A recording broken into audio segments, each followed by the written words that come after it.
guys, today we're going to do an experiment. That's right. Today we're going to be doing an experiment on density, the properties of water, molecules, and why warm water rises.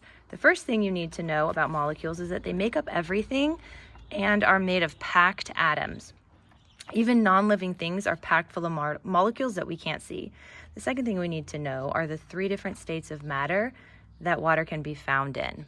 Those are solid, which is ice, liquid, which is water, and gas, water vapor, like when water boils and turns into water vapor. Molecules are always in motion, even in solid objects. For example, molecules in solids don't move around as much as molecules in liquid or gas phases. They stay in a uniform position and just kind of vibrate instead of float around.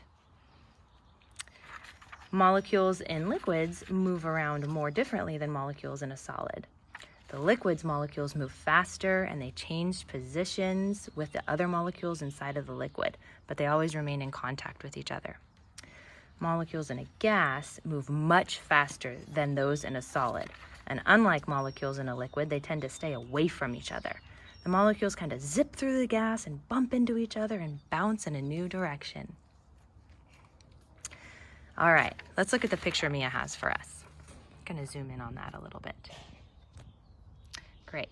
As you can see from the picture, molecules in warm water are separated farther apart from those in the colder water. When the molecules of a substance are closer together, it makes the substance have a higher density and it makes it weigh more. So as you can see in the cold water right here, let's hold that straight, Mia. The molecules are more dense, they weigh more, so they sink to the bottom. And in the hot water, the molecules are farther apart, they're less dense, they weigh less, and they rise to the top. So if you have the same amount of water in 4 different cups like we do right here, and the cold water is represented by the blue and the hot water is represented by the red, the amount of liquid, even though it's the same, the one that's in the one that is colder will weigh more because the molecules are packed closer together. Now let's get to the fun stuff and actually do the experiment. Okay.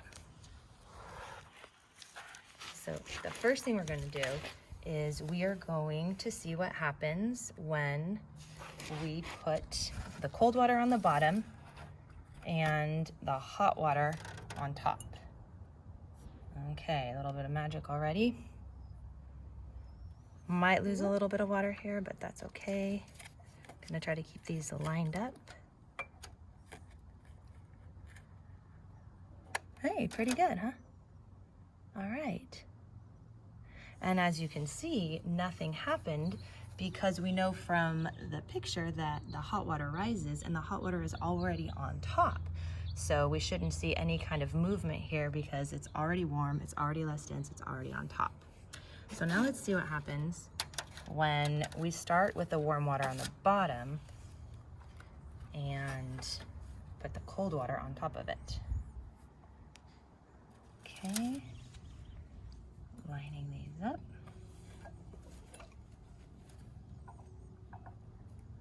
You can already see they are mixing.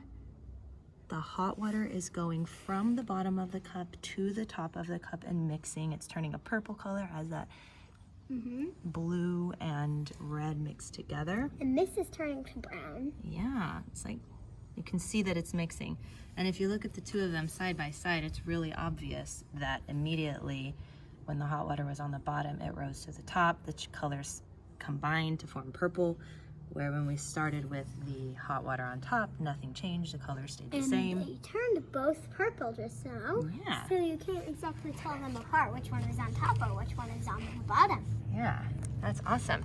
So why did the hot water rise when it started on the bottom? And why did it stay on top when it started on top? It's because it weighs less, so it's always gonna rise to the top. It's less dense, it rises to the top. If it's less dense, what does it do, Mia? It rises to the top. Very good.